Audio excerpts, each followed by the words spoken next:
This episode is brought to you by Monogram. Welcome to the Design Dash podcast, your guide to designing a life you love. Join us as we explore the keys to living the life you want without compromise.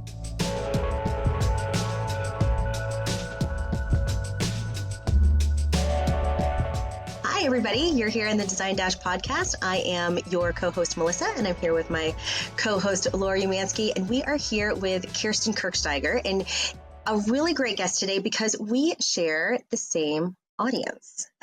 We are both talking to ambitious women, female entrepreneurs, and so we're going to talk a lot about that today. But let me go ahead and introduce Kirsten. She is a former scientist with a PhD turned executive coach. I know we're going to talk about that probably first and foremost, who empowers ambitious women to build successful careers without burning out. That's the trick, right? She is a Geno certified emotional intelligence expert and an ICF, International Coaching, ACC certified coach. She helps emerging and seasoned female leaders unlock their potential, all while balancing the demands of life. You've coached really big name clients, Boeing, Thermo Fisher, and when you're not working, because I think it's important to consider your personal life as well, you're out mountain biking or exploring the outdoors. You can talk to Laura a lot about that. She lives in Colorado. So yeah, I guess the first question for me is, okay, PhD, former scientist turned coach. How did that happen? Good question. I think for most of my life, I just took the next logical step in my career, and that's how I ended up in a PhD. The postdoc brought me to the US, to San Diego, okay, where we kind of got stuck for the last 14 years. And so what I realized really soon is that I did not enjoy the postdoc life here or the work environment. I'm more of a collaborator. So I liked the smaller European labs where there was a lot of collaboration, a lot of dependence on each other or interdependence on getting results out. Whereas here in the US, it was very competitive. So I knew very early on, we did amazing science here. You know, there's much more money to throw at it, but I knew that this environment was not right for me. And so I tried to make the shift into, we call it from academia to industry. Mm-hmm. So into the corporate space. And yeah, a lot of volunteering, getting into leadership positions in the nonprofit space, basically lighted that fire for emotional intelligence training. That's why I'm Geno certified. So that's emotional intelligence leadership development. And, you know, the second thing that really happened at the same time is towards the end of my postdoc, we started a family. Mm. And so now this 9 to 5, in a postdoc life, it was even longer, but, you know, I couldn't, it didn't feel good. Yeah. It didn't feel good to leave my little baby behind. I know I tell the story all the time. The pumping was horrible, right? I had to walk to a different, yes. I had to plan my experiments around pumping sessions so that I could actually go and go, like I said, I had to go to a different building. Otherwise I would have had to pump in bathroom stalls, and I was not willing to do that. So yeah, that work-life integration, having a little child, and then having a second one was where I thought I needed more flexibility and more control of my own schedule. Yeah. And that's how then the Geno's EI certification came in. Later on, I added the executive coaching certification because I noticed that leadership development is not enough. It's not enough to have the tools. We also need to implement them. And that's where we get stuck as humans, right? We know a lot, we know the tools, but still the implementation, the working through things, that's where coaching is super valuable. We'd like to thank our good friends at Monogram Appliances. We've partnered with Monogram for over a decade with our design firm, Laura U Design Collective, and we're so happy to partner with them in producing the Design Dash podcast. Monogram sources the highest quality materials for their appliances, from commercial grade stainless steel to unscratchable sapphire glass, Monogram ensures lasting beauty and unmatchable quality for your luxury kitchen. And not only that, but they have an amazing team who we love working with, and we know you will too. So thanks, Monogram. Yeah, there's something that we say in marketing all the time is that like a good idea is worth $25, but the execution of that idea is worth 20 million, right? Right. But so I do think that's really important. But I think so you are working with ambitious women is what's in your bio. Are they dealing with the same thing? Like seeing that this 9 to 5 is not conducive to, I mean, I'll just say it. I think being a mom and being a working mom, I think it's really hard. Or having a personal life at all. Yeah. Right. And that's the biggest issue, right? I think the structures were not built for us as moms, especially. So a lot of my clientele are moms.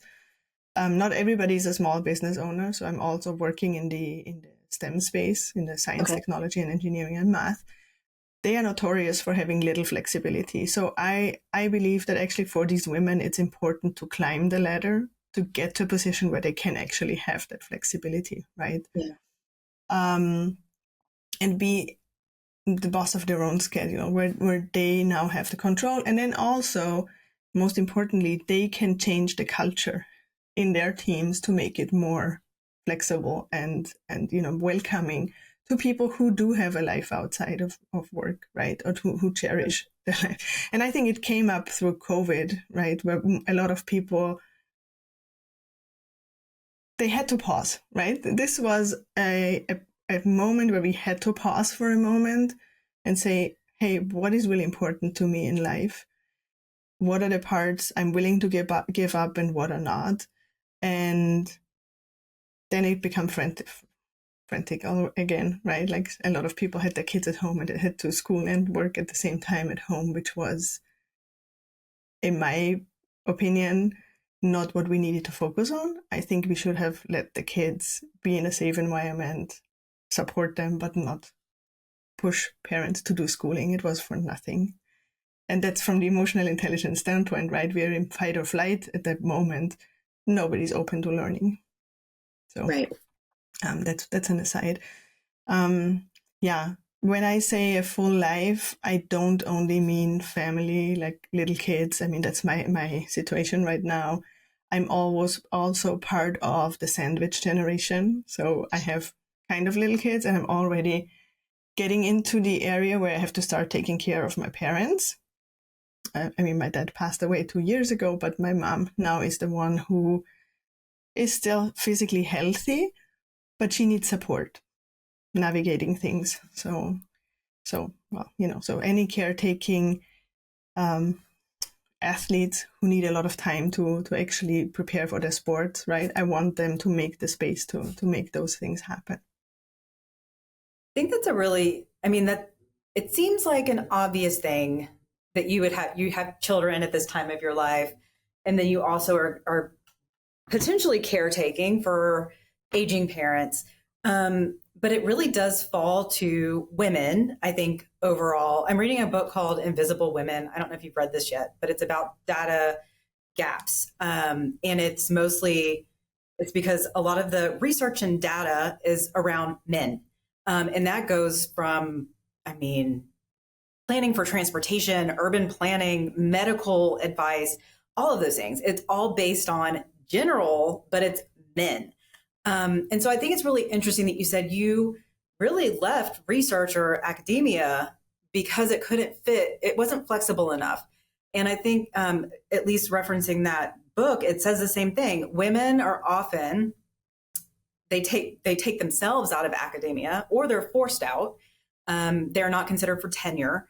They can't take on research positions because they want to start a family. And so are you finding in your work with your clients, are you addressing that? And are they staying in those positions and just powering through? You talk about that sea change, but it's more of the people that actually do make it through and are there in like a higher level position. And so they can make those decisions. But what about the women in the lower level, not lower level, but like the entry level positions that really just they've got to decide, do they want kids or do they want this career? are you talking about that with them? Yes. And I think I see two ways of coping with it. Some families, they do not have a choice. They are dependent on two incomes, right? Especially in the STEM fields. If you are a family where both have a college degree, they have student loans to pay back, right? Like they start their life, compared to me as a European who didn't have student loans, they are behind because they already start off in the negative. So some families, they do not have the choice to stay at home with their kids. They have to power through. They have to make it work. Often spending a lot of money on childcare, right? Oftentimes the calculations are pretty tight, whether it makes sense to work or not, actually. But yeah, so there's that segment. And then there's a segment who stays home for a while and then re-enters the workforce in those, earlier years of career, if you want to say that, so call it that way. Their challenge is that oftentimes, since they had a few years of gap, they are not being considered for higher roles. They have to go back and start over again at a senior scientist position, for example, and work their way up. Now, the disadvantage that they have is now they do have a family. They can't go to networking events. They can't, there is a lot of limitations of how the system works right now for them to be successful. So in my coaching, what we talk about is to be intentional, how to present yourself and the work you do, that it gets noticed and that you have, the possibility to rise. What are you willing to do, right? That's the other thing. Like, do you really want this in your life? Because some people, they don't want to go into leadership. They just want, kind of like, okay, I'll stay on the lower levels, but I get to go home. Right. So that is often a topic as we move higher. And you said, in the STEM space, for example, attrition is 40%. It's huge. It's really, there's so much wrong with the system. In one of my volunteer capacities right now, I'm working in a committee called Male Allyship. So we are trying to change the dynamics by helping men see where they could step in and change the system and challenge the system so that women get better opportunities. So we want them to speak up for women, or not for women, but to give them the space to say, hey, she was saying something and, you were not listening to it, or not in this way, but, just creating that space where men would step up and make a seat at the table, sponsor women into the next steps, for example, right? Do you see that happening? And I ask that because I feel like hearing you, there's two parts, right? There's the perspective change. You have to understand within yourself, what am I willing to do? What am I willing to give up? What are the things that really matter to me? But then there's also the systemic portion, right? Of I have to live within these kinds of parameters. And I don't want to misquote this, but I think that sometimes it can be a generational issue as well. There was I think I read it in the Atlantic, and now I'm getting into some trouble. But generationally, there have been, in the boomer generation, for example, the women who became CEOs, they didn't take other women with them. This is in America, right? And they don't promote those other women. They end up joining the boys club. And so I think what you're saying is that when that boys club becomes supportive and it becomes more equal, that's where we can see some actual change happening. And are you seeing that happen? I think it is happening. I think the younger generations, men want to be more present too, right? Mm-hmm. Some of the male allies that are my generation, so I'm Gen X, they start this work because they have daughters. And they suddenly realize the system, they're not going to be as successful. They're not, like, everything they told them when they were little, that they have the same chances. It's not really true. And now they want to bring change. So change is happening. I think it is a little slower than we would want it to be. Yeah, the systemic part is going to be slower, I think. I also do believe that in the women's space, we see a lot more women empowering women, lifting each other up now. And I think especially in the entrepreneurial space, right? There is so much networking going on. There's so much, hey, let's collaborate rather than be competitors, or, where can I help? What can I bring to your business that can help, make your business even better, kind of thing. So I think we see a change. I think women do not believe the mean girl story that much anymore. Yeah. I also think we have to understand that the older generations, the women that made it to the top, they thought that this was the only way, right? They thought that they had to show, and in a lot of leadership trainings that I went to that were directed at women, we were basically told we have to behave like women, like men, put on a male leadership style. It just doesn't feel right. It's not who I am. I can't do it for long. It would be like in the neurodiverse space, we call it masking, right? You're basically putting on a different persona for the longest time to be successful. And you might not end up happy either, right? Because you're not being your authentic self. Yeah. And I think that's why at Design Dash, we have that bend toward entrepreneurship, right? Because if you can't change the system immediately, why don't you just get out of it altogether, right? But I wonder, what's that like in the STEM space? I mean, your work, is it possible to be on your own, do your own research, or? Well, there are a lot of startups here, right? San Diego is a great startup space. I mean, I think we see a good amount of smaller organizations really looking to grow diversity, right? I mean, just in my last event that I went to, we had one organization and they have a 50-50 split in gender. Okay. And not only in gender, but also amongst all levels, right? So this is the important thing we have to look at, because oftentimes we have companies that have a good amount of women, but they might be secretaries and they might have those administrative type of roles. So we see more and more organizations that take it really seriously, and they see the benefit. Like the data has been there. Whenever women are present in leadership, those organizations, they fare better. In the startup space too, although women get only, I think, 4% of investor funding,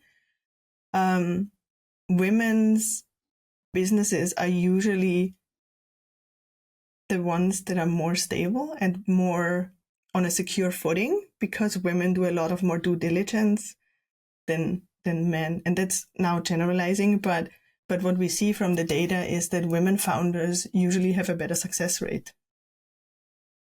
Why do you think that is? I mean, I think some of the data shows that women prepare better. They have better due diligence in the whole startup planning, whereas men are prone to take more risks. So they just throw an idea out there and say, we'll make it happen, kind of. That's, again, oversimplified, but yeah. So what we see is that women owners or women founded businesses usually have a better success rate. And again, here in San Diego, there is a women's, I don't know if you're familiar with angel investors. So there is a women specific wing here that does female founders. Yeah, and I think actually we interviewed Carrie Colbert of Curate Capital, and she invests in female-owned consumer product companies. And I think a lot of her research and what she knows about investing in female-founded companies actually sounds really similar to what you're saying. I'm curious. So I understand ICF, like the coaching federation, but I'm really curious about taking the tack of the EQ. Like, I'd like to know what's the difference between just standard coaching for high achieving executives and approaching it with EQ in mind. Can you talk about that a little bit? Because that's new for me. Okay. It's a big question. Yeah. I don't. Okay. Let me see if I understood it correctly. So, generally speaking, when we look at the work we do now, there's a lot of technology going on, right? And there's a lot of AI developments at the moment that have everybody on pins and needles of what will this mean for our future. On the other hand, everything that we're doing has to become more human-centered. And this is where the EI piece comes in, right? In the leadership training that I do, where I use those EI assessments and trainings, it is bringing in a more human-centered leadership approach. So recognizing that everything we do and everything that happens throughout the day is going to trigger our brain. It's going to make us, sometimes we walk into a room, right? And we just look around, and in a millisecond, we feel something. And that is basically our brain trying to detect, are we safe in this space or not? So when we talk about the emotions that come up when our brain thinks we're not safe, that can be, we can feel anxious, worried, disconnected. There's a lot of nuances. I mean, usually it's unpleasant feelings that are the protection mechanism. Now, when that happens, our thinking brain disconnects, and research shows that we cannot behave our best. We cannot think our best, and we cannot, perform our best because we are stuck in, we are not safe. We are, if we are worried, or in uncertainty, we start to speculate. So we are not really hearing everything that's being said because we are already spinning our own story, for example. So in leadership training, there's two pieces to it. One is, as a leader, you want to create an environment where people feel as safe as possible. So psychological safety is important, so that they actually can be open to feedback, open to problem solving, right? They need their thinking brain engaged to behave their best and to perform their best. So that is one. The other thing is that when leaders have to communicate something that's difficult to communicate, noticing where they are right now in their emotional state and whether they can actually access their thinking brain. And if not, how to regulate yourself to get to that space and then have difficult conversations, for example. In the coaching, how does it tie into coaching? I think in the coaching, what we explore more is what type of leader they want to be. And maybe if some difficult situations come up, how could you show more emotionally intelligent leadership, right? And so sometimes in coaching, this could come out just talking through a situation. It could come out as a role play, Sometimes if you're frustrated with somebody and you have to have a difficult conversation, sometimes it helps to vent for a few minutes. Just say everything that you can say to that person, and then breathe, take a step back, and now think about how can you have a conversation, right? That will lead to a good outcome. That's a lot to think about. And so the venting thing, because I feel like I vent at Melissa often, and I've done it recently. So that's okay, because I feel like I wait to vent until I'm about to boil over. And only then do I feel like I should, or like I have to do it. Like I never think like, I'm just going to come in here and air it out. Like I never do that. So that's okay. You think that's okay? Well, for us, this would be this now was in terms of coaching, right? In my coaching relationship with my client. Okay, I'm just venting. Melissa just like, as we worked, she's our COO. She's my business partner. So I'm just like, lay it out there. I'm just going to vent to you. No, so I was not saying to vent to that person, but to vent about the situation, about the situation, about the person to me in a safe space, right? Just to get all that's been coming up, and that's most likely, some of it is irrational, right? Yeah. It's again a story that we've been making up. To get it off the chest with your coach in a safe space, I would not go to that person. I would not suggest it. But as a coach, you can hold that space. You can say, okay, get off everything you wanted to say to the person, but you can't. And now when you're done, it's sort of like dissolving the tension, right? Yes, now let's think about how can you actually have a conversation with that person. And you have to address, as a leader, you don't, and business owner, you will have situations that you have to address, right? With collaborators, with, I don't know if you have freelancers that work for you, right? Whatever there is, as a business owner, you have to step into that leadership.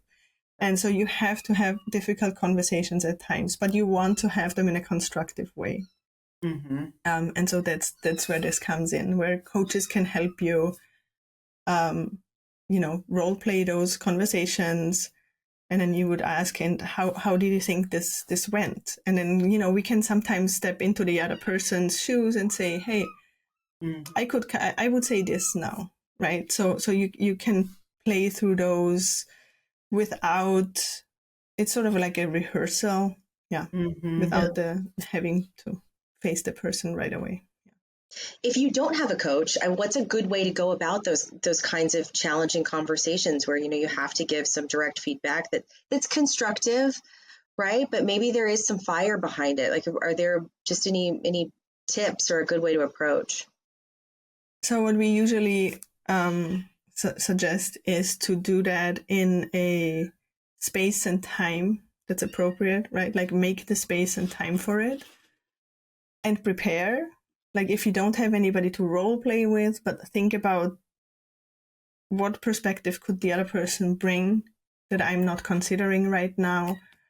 And then you would prepare, and then what could be an answer, what could be a response, walking through, and also thinking about what do you really want to get out of that conversation? Like, what is the issue that you need to address? I don't know if female entrepreneurs, if some of you are moms, positive discipline tools, maybe. So that's another way to think about it. Dr. Green Ross, he says, kids do well when they can. And I do believe every human being does. We want to do well. We want to do well. We just don't always have the capacity to do so. So listening, when you go into those conversations, not only going with your story of this is what I want to say, this is what I need to get across, but also being open to listen. Listen actively of what is that person actually saying? How does that change what do they need more support? What am I hearing that they are feeling overwhelmed? Am I hearing they have too many projects with high priorities and that's why they couldn't get mine done, right? So listening is important. I think that's really great advice. Yeah. Like, just listening, hearing and noticing and mentioning that to them. Like, am I hearing that? I like that. Melissa, I feel so guilty for venting on you. It wasn't great, Kirsten. I'll tell you that much. But you know what? If I can't do that with you, I don't know who the hell else I'm going to talk to. So Melissa's my person for that. Not venting, not like, you're not like, I'm going to dump my stuff on you, but just like being open. Yeah. We're at a point now in the quarter where we have to, the quarterly planning is one of those times when it's you're going to address those problems. And I think sometimes there is just there's a fire to it, as I said before. But I like what you're saying, to treat it almost like with curiosity. And you'd mentioned earlier to not speculate, because I'm such an overthinker. So there are some times where I'm going to spin my wheels, like, oh, well, maybe she meant this, or oh, she really meant this instead. But one of the things that I'm trying to do is, you just mentioned, is just stay curious, ask a little bit more questions, try and really get to what this person is really saying, and get outside of my head a little bit, and not even to be empathetic or really put myself in somebody else's shoes, but you hit the nail on the head. Like, wonder what's going on with them, and again, we're treating everybody with the exceptional kindness, which of course is so freaking hard when you're in the moment. Right. And that's okay too, right? Recognizing that we are human and we don't get it right all the time. But what can you do when things go wrong, right? Like, how do you want to handle those situations? And that's another part of leadership. You have to decide who you want to be. How do you want to be not recognized? How do you want to be seen and by others, right? Like what do you want to stand for? And I don't know if we're going, because you were saying how to balance work and life. What do you want to stand for, I think, is an important item to remember, because if you have your values in place, it's so much easier to take decisions, right? And we are all being faced with, our time is limited. What are the decisions that I'm willing to make, and where do I want to spend my energy and my time? We were just talking about I was talking about this with a friend of mine, the value wheel. Do you use that with your clients ever? Like, I love that concept because it's visual, and I'm a visual person, and it really helps me think through overall what my values are. And I go back and I revisit it because it changes over time. But have you used that as a tool? I have not used the value wheel. We usually have a list and we think through them. But yes, so you make a list. It's a step for clients to choose their core values, for sure. Mm-hmm. Yeah, I feel like that, like having that guide for me, like the visual, and that's why I talked about the value wheel. But yeah, I think having those core values, not just in business, and we've talked about this before on the podcast. But I think the last one we did, we actually talked about values. So very timely. Having the personal values as well, just as like a guiding light. Like, you need some sort of North Star. Right. And I think it changes over time. At least for me, it has. Obviously, when you start your family, then that's a big thing. And as your kids get older, it changes. But I guess, Melissa, do you have anything else you want to jump into? No, I mean, I think that was a really great place to end it, is how can we, and I mean, maybe this is my final question. If there's one thing that we, and especially as female leaders, is there one thing that we can do to lead with emotional intelligence? Like, what would that be?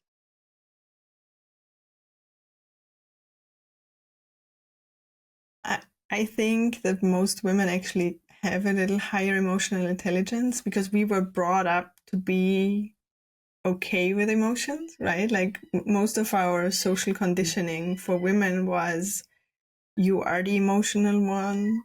It's okay to feel things. Whereas for men, often it was like not seen as appropriate. It's not manly. You got to be strong, you got to push through. So I think the core of it, I think women have a little bit of a head start in general. Okay. However, another issue with the conditioning, I think, is we were brought up to be perfectionists. We were brought up to serve.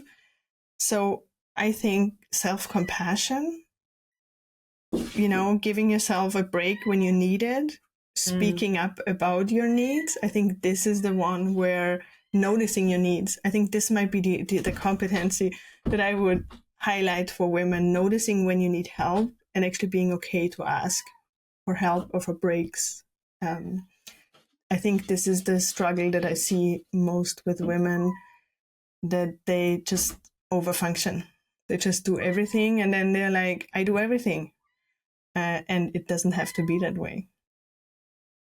That's great. I love that. Yes, give yourself grace. Okay, and just to close this out, if if you could recommend or just let us know one book that you're reading that has really had or that you've read in the past that's had an impact on you. My gosh. So many. It doesn't have to be one, or just, something that you like, a publication that you read, something that you reference, a podcast that you listen to. I mean, I love the Brené Brown books, for sure. One I'm reading right now is The Body Keeps the Score.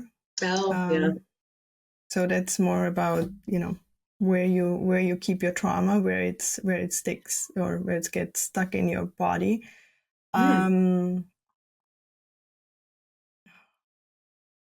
a good one. I wish you had told me before, because I forget. If you like that one, there's another one that I read after it. I think it's No Bad Parts was what that was. Mm-hmm. It aligns with that too. That was a really good one to read after The Body Keeps the Score. But I read tons of books. I'm ADHD. So I do audiobooks. So I read a ton of books. And I don't know, that's a side note again.